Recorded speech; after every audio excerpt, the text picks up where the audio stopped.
નમસ્કાર, આપ જોઈ રહ્યા છો સ્પાર્ક ટુડે ન્યૂઝ. સિનોર વિશ્વ હિન્દુ પરિષદ બજરંગ દળ દ્વારા ગીતા જયંતિ નિમિત્તે શૌર્ય દિવસ અંતર્ગત હિન્દુ યુવાઓનું શૌર્ય યાત્રા યોજવામાં આવી.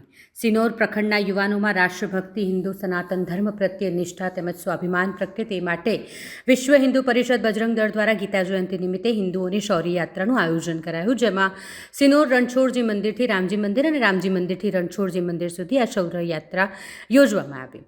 ત્યારબાદ બજરંગ દળના સહસંયોજક દક્ષિણ ગુજરાત પ્રાંતના દેવાંગ પંડ્યા દ્વારા હિન્દુ સમાજમાં એકતા ભાવ પ્રગટે સમાજ એક સાથે કદમથી કદમ મિલાવી આગળ વધે એ હેતુ સાથે હિન્દુ સમાજનું માન વધારવા, યુવાનોમાં જોશ વધારવા અને યુવાનોને નિર્વ્યસની બનાવવા માટે સંસ્કાર સિંચન સાથે ધાર્મિક અને આધ્યાત્મિક પ્રવૃત્તિઓ કરવામાં આવે એવી ઉત્સાહવર્ધક વાતો કરાઈ. કાર્યક્રમ બાદ સિનોર પ્રખંડના પરેશ ભટ્ટ, જિગ્નેશ વાણંદ, જય પટેલ, વિપુલ જોશી, દર્શ નિજામા તથા યશ માછી ને બજરંગ દળમાં કાર્યકર તરીકેની નિમણૂક કરાઈ. આ સમગ્ર કાર્યક્રમમાં સિનોર પોલીસ દ્વારા કોઈપણ અનિચ્છનીય બનાવ ન બને તેની ખાસ તકેદારી રાખવામાં આવી. સમગ્ર કાર્યક્રમ ખૂબ જ સરસ અને મોટી સંખ્યામાં યુવાનોની હાજરીમાં પૂર્ણ થયો.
બરાબર છે. અને દરેક જણ આગળવાળાની પાછળ એક હાથનું અંતર રાખીને ચાલશે. આપણે ભેગા ના થઈ જઈએ, શિષ્ટાચારનું પાલન થાય એ રીતના આપણે કાર્ય કરીશું કે ના વચ્ચે ચાલુ યાત્રામાં ફોન ઉપર વાત ના કરો કે વચ્ચે કોઈ વિડીયોગ્રાફી કરવી કે વિડીયોગ્રાફી અમે અમારી રીતના કરી ગઈશું કે અમે પહોંચાડી ગઈશું. વચ્ચે કોઈ બહાર નીકળવાનું છે નહીં. તેમજ વ્યાસભાઈ જેઓ પ્રખંડના અધ્યક્ષ છે અને પરમ પૂજ્ય ભારત માતા. આજનો જે કાર્યક્રમ થયો એ કાર્યક્રમ બજરંગ દળનો કાર્યક્રમ કહેવાય. જે શૌર્ય દિવસ આપણે પરિચિત હોઈએ તો આપણને ખબર હશે કે શૌર્ય દિવસ શું છે, પણ પરિચિત ના હોઈએ અને કદાચ અડધું જાણતા હોઈએ, સ્ટેટસની અંદર, સોશિયલ મીડિયાની અંદર આપણે કોઈના કોઈ વિડીયો, ફોટો જોયા હોય, તેવું કંઈક ધ્યાનમાં હોય કે આ શૌર્ય દિવસ એટલા માટે આપણે ઉજવીએ છીએ કે ઈસવીસન 1992માં 6 ડિસેમ્બરના રોજ અયોધ્યામાં સ્થિત એક વિવાદિત ઢાંચો હતો, જેને લોકો બાબરી મસ્જિદના નામે જાણતા હતા, પ્રખ્યાત કરવાનો પ્રયત્ન કરી રહ્યા હતા. એ ઢાંચાને હિન્દુએ પોતાના પરાક્રમથી, શક્તિથી કંઈક ને કંઈક અંશે ત્યાંથી ગાયબ કરી દીધો અને એને આપણે શૌર્ય દિવસ તરીકે ઉજવીએ છીએ.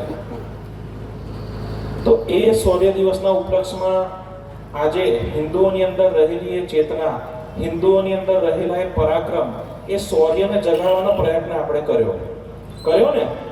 સિનોર નગરમાં ફર્યા, જયકાર વીર બજરંગી, હર હર મહાદેવ, આટલું બોલતા તો શરીરમાં જુસ્સો આવી જાય, શરીરની અંદર શક્તિનો પાર ના રહે. એવું થાય કે હમણાં કોઈ કંઈક બોલે તો એને 2 મુક્કા મારી દઉં, એવું મનમાં ભાવ પેદા થાય. એને ધ્યાનમાં લઈને આ દિવસને ઉજવવાનું આયોજન થતું હોય છે.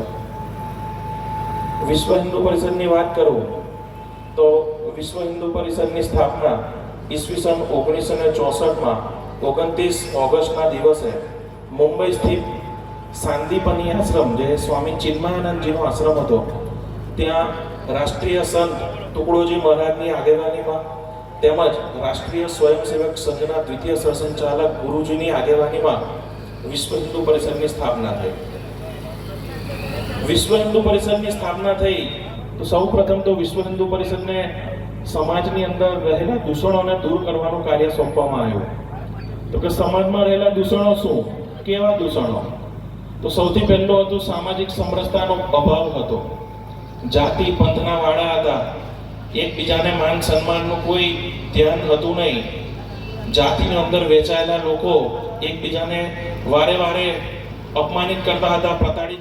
રોજ વિશ્વ હિન્દુ પરિષદ અને બજરંગ દળ દ્વારા સિનોર પ્રખંડ એટલે કે સિનોર તાલુકાની અંદર શૌર્ય દિવસ અનુસંધાને એક શૌર્ય યાત્રાનું આયોજન કરવામાં આવ્યું હતું, જેમાં સિનોર ગામ તેમજ સિનોર તાલુકાના અલગ અલગ ગામોમાંથી 200 જેટલા હિન્દુ ભાઈઓ ભેગા થઈ અને આ શૌર્ય યાત્રામાં ભાગ લીધો હતો. શૌર્ય યાત્રા રણછોડજી મંદિર સિનોરથી લઈ અને રામજી મંદિર સુધીની યાત્રા હતી અને આ યાત્રા જય શ્રી રામના નારા સાથે શરૂ થઈ હતી. ત્યારબાદ યાત્રા પૂર્ણ થયા બાદ વિશ્વ હિન્દુ પરિષદ અને બજરંગ દળ વિશે વિસ્તૃત માહિતી આ કાર્યકર્તાઓને આપવામાં આવી હતી. જય શ્રી રામ.